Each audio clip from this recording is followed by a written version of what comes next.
Bem-vindos ao editorial Lucidez. Depois de escrito, está na hora da gente conversar um pouco sobre ele e contar um pouco o que tem por trás de cada texto. Apesar de ter uma vida muito prática como consultor e ter pouco espaço para poesia, quando a gente está resolvendo problemas de empresa como consultoria, que exige pragmatismo, uma forma diferente de funcionar, o editorial da Lucidez é o tempo que eu tenho de observar a liderança de uma forma mais abstrata, assim, mais poética, e ir conduzindo a partir desse lugar para a prática. E não ficar só no ambiente prático como um todo, com respiros do que é poesia, reflexão, filosofia e etc. Eu acho que essa história de lucidez, ela nasce como ideia para o editorial a partir de uma conversa que eu estava tendo com um amigo, consultor, lá da Nahar, parceiro de jornada de muitos anos, que é o Bruno Hou. No final do ano eu perguntei para o Bruno Hou, falei, Bruno, conta aí para mim o que você está pensando para o ano que vem, o que você está enxergando. E aí o Bruno me olhou meio no fundo do olho, assim, com o olhar meio perdido. Falou assim, eu sinto que o ano está meio anuviado. Estou conseguindo enxergar muito bem o que está rolando, o que a gente tem que fazer, etc. E eu comecei a ficar com essa expressão dele, o quanto que esse anuviado falava sobre o espírito de um tempo. E fiz algumas conexões com essa natureza do que é essa nuvem, do que é essa névoa. A primeira que me veio, ela falava muito sobre esse ambiente que a gente está vivendo no Brasil e no mundo, tanto do ponto de vista geopolítico, quando a gente olha a iminência de se a gente vai ter uma terceira guerra ou não, em que tempo, de que jeito, e essa movimentação toda geopolítica e os desdobramentos disso como um todo. E uma segunda perspectiva sobre essa ideia do Brasil estar em eleição de novo, numa natureza mais polarizada, que é o que a gente tem experimentado, visto, também me chamava atenção. Somado ao fato das empresas que eu me relacionava e as lideranças que eu cruzava, cada vez com menos visibilidade sobre o futuro. Também me lembrei que há uns anos atrás eu cruzava a Golden Gate em São Francisco de manhã para ir estudar e tinha uma névoa na Golden Gate. Então essa imagem da névoa era uma figura bem presente para mim e eu comecei a pensar o quanto isso tem a ver com a condição humana e principalmente com a condição da liderança. A gente cada vez enxerga menos sobre as manifestações de futuro, os planejamentos se encurtam e todo mundo que diz que está construindo uma visão de longo prazo vai fazer ajustes de rota porque não consegue enxergar propriamente um palmo na frente do nariz. E eu fiquei me perguntando como é que a gente se movimenta neste ambiente que é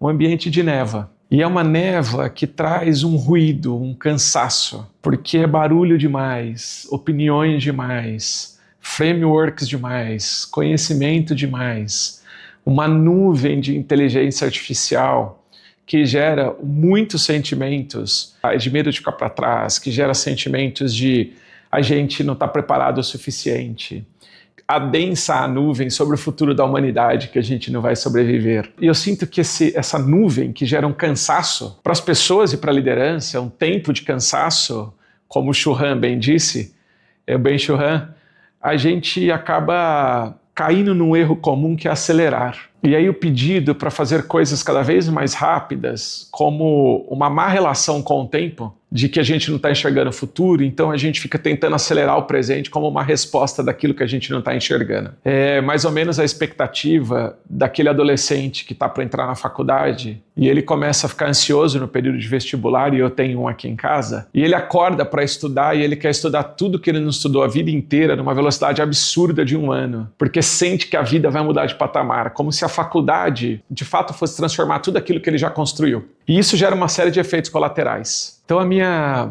proposta dentro do Lucidez é nós olharmos para esta névoa, lidarmos com essa névoa, convivermos, e ao invés de acelerar e querer fazer as coisas mais rápidas, a gente aprender a pausar e ter a lucidez de observar esta névoa e iluminar caminhos como liderança, de como transitar nesta névoa toda.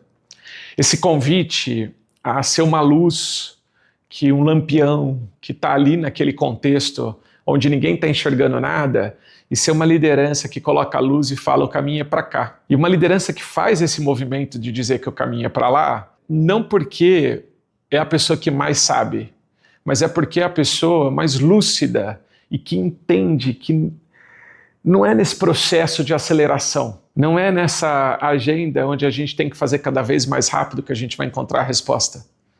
É numa agenda onde a gente consegue escolher melhor as batalhas, onde a gente pausa, onde a gente olha para a verdade tal como ela é, onde a gente desenvolve clareza, onde a gente abre melhor os ouvidos para aquilo que o olho não está vendo. Lucidez não como enxergar tudo, mas enxergar o suficiente para não trair aquilo que importa. Lucidez como esse lugar que é onde a liderança, no meio da névoa, olha para as pessoas que estão em volta e traz elas mais para perto para não perder as pessoas na nuvem. Enxerga quais são as necessidades, as preocupações. Um gesto de lucidez que é paciente, que pausa, que tem discernimento diário, que enxerga as realidades para escolher qual é a velocidade possível. E eu não estou dizendo para andar devagar, eu estou dizendo qual é a velocidade possível.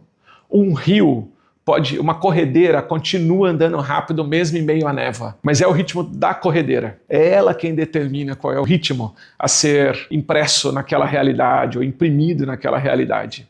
Se olha as cataratas do Iguaçu no Brasil, as cataratas não respeitam a névoa, porque ela tem convicção sobre o seu fluxo. Convite para a liderança na lucidez é esse lugar de convicção sobre si e menos distração sobre a realidade. Tem um caso que eu vivi recente de uma empresa que fez um IPO, meu cliente, e acompanhei ela muito de perto. A pessoa que liderava a empresa, que eu tinha o prazer de caminhar de perto, acompanhava o comitê executivo, o IPO alterou o ritmo da própria organização. É quase como se eles tivessem chegado no momento da correnteza em que o rio começou a andar mais rápido. Mas a névoa continua ali, então eles perceberam uma mudança na textura do solo. Ele começou a se movimentar mais rápido, na forma como o rio corria. E aí, nessa perspectiva, eles começaram a ser mais levados do que conduzidos. E aprender a navegar nesse lugar, não enxergando nada, exigia uma série de coisas que não era querer fazer o barco andar mais rápido. O barco já estava andando mais rápido, tinha coisas que eles precisavam cuidar de dentro do barco, e não alterando o fluxo do rio. A névoa, ela dá essa ilusão, né, gente? A névoa é inebriante. A névoa, às vezes, ela é tóxica, porque ela faz a gente se distrair. A minha amiga Ana Franzotti tem uma frase maravilhosa que aliás, é a forma que eu mais tenho aprendido com os meus amigos e nas relações. Tenho ensinado mais que os livros ultimamente. E a Ana Franzotti tem uma máxima dela que é: não se distraia. A lucidez como esse lugar da não distração, de quem conseguiu enxergar aquilo que importa e se contentar em ver o suficiente a partir daquele rio em movimento. E a névoa que toma é muito mais sobre como é que você está se movimentando do que propriamente o que tem no próximo passo. Acho que esse é o fundamento da lucidez. Enxergar o que é possível para não trair o que importa. E é claro que se você quiser continuar a conversa antes mesmo dos vídeos, é só entrar no link que está aqui, baixar o editorial e você pode ter todos os textos com você ou me procurar nas redes e a gente continuar conversando sobre isso.